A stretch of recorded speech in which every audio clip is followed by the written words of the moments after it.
Dear students, welcome to Abbas Mathematics, 12th chapter, Discrete Mathematics, Important Sumல வந்து நம்ம அடுத்த some சொல்ல போகிறேன்.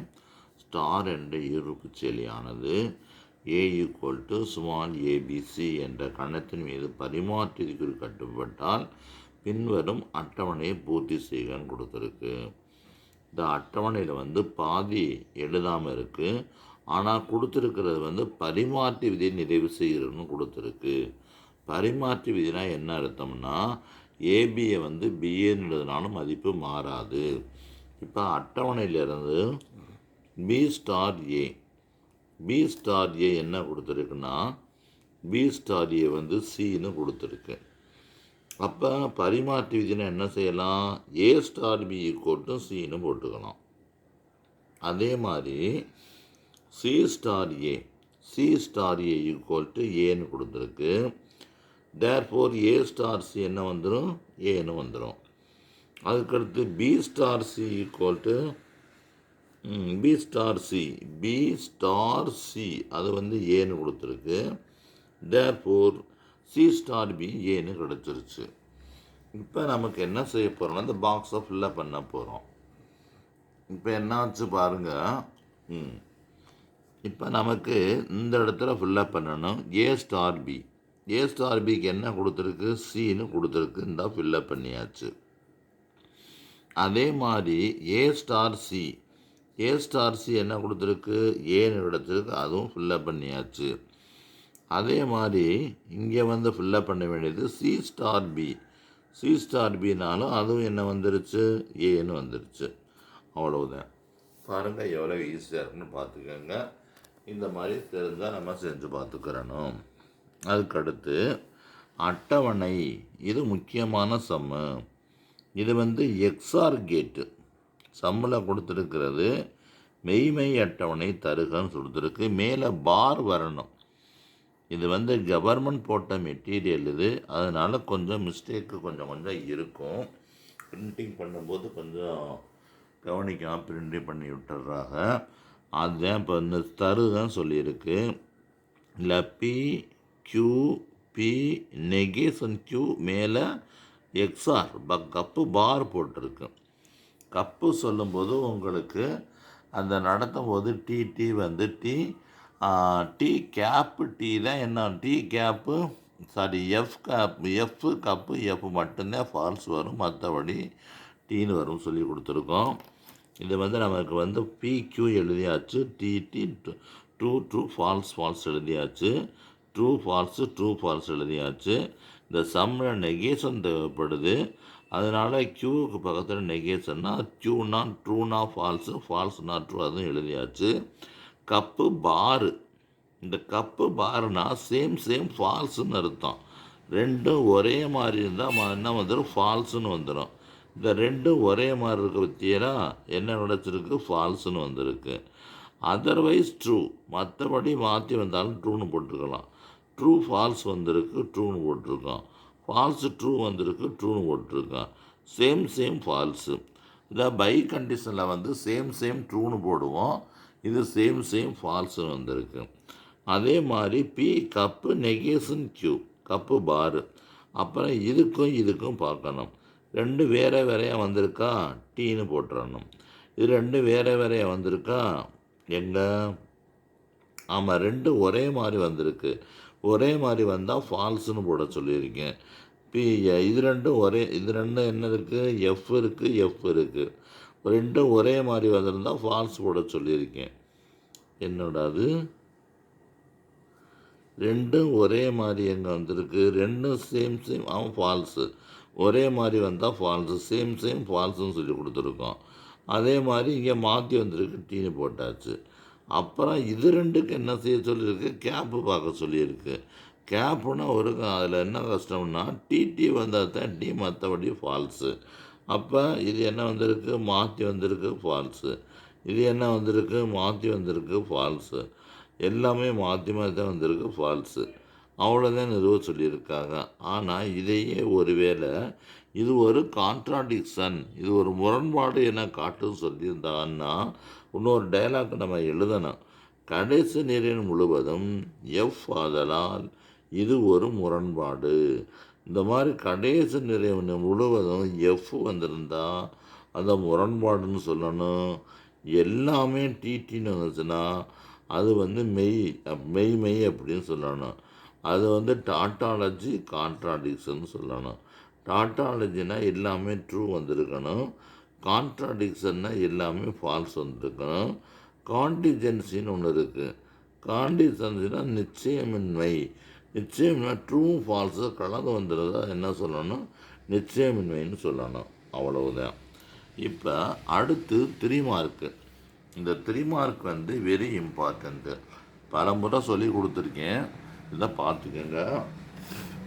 உங்களுக்கு கொடுக்கப்பட்ட கணத்தின் மீது பின்வரும் செயலியானது அடைப்பு விதி, பரிமாற்று விதி, சேர்ப்பு விதி ஆகிய பண்புகளை நிறைவு செய்யுமா என காண்கன்னு சொல்லியிருக்கு. நிறைவு செய்யுமா அப்படிங்கிறத பார்ப்போம். இந்த பாருங்க, உங்களுக்கு என்ன கொடுத்துருக்கு? a star b equal to a power பின்னு கொடுத்துருக்கு. அந்த ஏயும் பியும் எங்கே இருக்கான்? எண்ணுக்குள்ளே இருக்குன்னு சொல்லியிருக்காங்க. என்னன்னா நேச்சுரல் நம்பர்ஸ். இந்த மாதிரி சிம்பிள் போட்டால் ஃபார் எவ்ரின்னு சொல்லணும் அல்லது ஃபார் ஆல்னு சொல்லணும். ஆனால் ஏதேனும் இரு மதிப்புகள், அதாவது a, b என்பன அந்த ஏயினுடைய உறுப்புகள் அல்லது கொடுக்கப்பட்ட ஒரு கணத்தின் உறுப்புகள் அப்படின்னு அர்த்தம். இப்போ என்னுடைய ஸ்டார் வேலை என்னன்னா அந்த நம்பரை பவரில் எழுதியிருக்கு. அப்போ a star b equal to a power b belongs to n for every a b comma belongs to n என்பது உண்மை. எனவே எண்ணானது ஸ்டாரின் கீழ் அடைப்பு விதி நிறைவு செய்கிறது அல்லது அடைப்பு விதி உண்மையாகும் அல்லது ஸ்டார் என்பது ஒரு ஈர்ப்பு செயலியாகும் அப்படின்னு எழுதுனா போதும். அதுக்கடுத்து பரிமாற்று விதி கேட்டிருக்காங்க.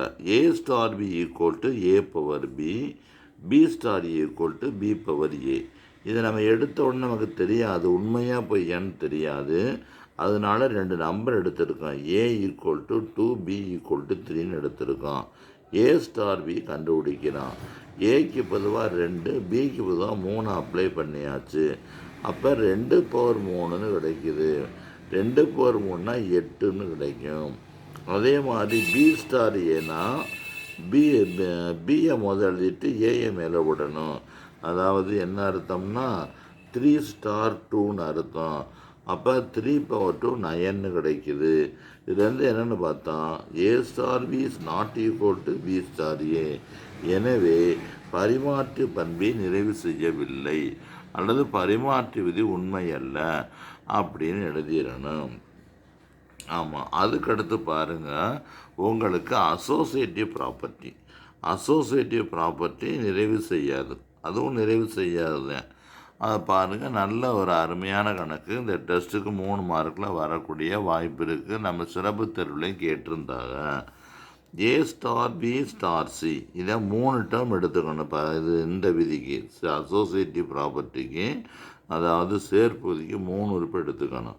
அப்படி b ஸ்டார் சின்னா நம்ம என்ன படிச்சிருக்கோம்? b பவர் சின்னு படிச்சிருக்கோம். அப்புறம் a ஸ்டார் பின்னா என்ன வரணும்? ஆக்சுவலாக a பவர் பிசி இது தலையில் இருக்கணும். a பவர் பிசிங்கிறது இதுக்கு தலைக்கு போயிடணும். அப்படி வந்திருக்கணும். அது ஒன்று இப்போ லெஃப்ட் ஹேண்ட் சைடு ப்ரூவ் பண்ணியாச்சு. Right hand side a star b equal to இது a பவர் பின்னு போட்டுக்கணும். இதில் என்ன செய்யணும்? ஸ்டார் போடும்போது இது 2 a பவர் b இன்ட்டு சின்னு போடுவோம், பவர் சின்னு போடுவோம். பவர் சின்னு போட்டால் இந்த 2 பவரையும் பெருக்கிக்கலாம். பெருக்கிட்டால் a பவர் பிசின்னு கிடைக்கிது. அது மாதிரி a பவர் பிசினா இதுக்கு போட முடியாது. இது பிசி, இது b பவர் சி. இதுலேருந்து என்ன தெரியுதுன்னா 2 ஈக்குவலாக வரல. அதனால் ஸ்டார் இருப்பு அதாவது சேர்ப்பு பண்பை நிறைவு செய்யவில்லை அல்லது சேர்ப்பு பண்பு உண்மை அல்ல அப்படின்னு எழுதிட்டு நிப்பாட்ட வேண்டியதை. புரிஞ்சிருச்சா? அதே மாதிரி அடுத்த சம் பாருங்கள். உங்களுக்கு என்ன கொடுத்துருக்குன்னா முரண்பாடா மெய்மையா நிச்சயமின்மையான்னு கேட்டிருக்கு. இந்த மாதிரி இந்த டேபிள் சம் வரும்போது நீங்கள் என்ன செய்யணும்னா அது ஒரே பக்கத்தில் போட்டால் தான் ஆன்சர் கிளியராக இருக்கும். அங்கிட்டு பாதி இங்கிட்டு பாதி போட்டீங்கன்னா என் பேப்பர் திருத்துருவடுன்னு கஷ்டம், உங்களுக்கு மார்க்கு போயிடும். அதனால் ஒரே பக்கத்தில் வர்ற மாதிரி பண்ணிக்கங்க. அது உனக்கு தெரியும். இந்த சம்மு பார்த்தீங்கன்னா உங்களுக்கு புரியும். அப்படியே வரிசையாக பார்த்துக்கோங்க, தெரிஞ்சுக்கிருவிய. அதே மாதிரி தான் அடுத்த சம்மு. இதுக்கு மெய் அட்டவணை மட்டும் போட சொல்லியிருக்கு. இந்த இந்த முடிஞ்ச சம்முக்கு ட்ரூ ஃபால்ஸு கலந்து வந்திருக்கிறதுனால அதை என்ன சொல்லணும், நிச்சயமன்மைன்னு சொல்லணும். எல்லாம் ஒன்று ட்ரூவாக வந்திருந்தால் அது என்ன சொல்கிறோம், அது மெய்ன்னு சொல்லணும். கடைசி காலம் எல்லாமே ஃபால்ஸாக வந்திருந்தால் அது என்ன சொல்கிறோம், முரண்பாடுன்னு சொல்கிறோம். இந்த ட்ரூவும் ஃபால்ஸு கலந்து வந்துருச்சுன்னா அது என்ன சொல்லணும், அதான் நிச்சயமின்மைன்னு சொல்லணும். கான்ட்ராடிக்ஷன், அப்புறம் ஃபஸ்ட்டு டாட்டாலஜி, அதுக்கடுத்து கான்டிஜென்சி, அந்த மாதிரி சொல்லணும். ரைட்டு, அந்த முக்கியமானது, அதை பார்த்துக்க. அதே மாதிரி இதெல்லாம் உனக்கு சொல்லி கொடுத்துருக்கோம், நல்லா பார்த்துக்கங்க. அடுத்து இந்த தவணை இந்த சமுதாயம் கேட்கறதுக்கான வாய்ப்பு அதிகம்.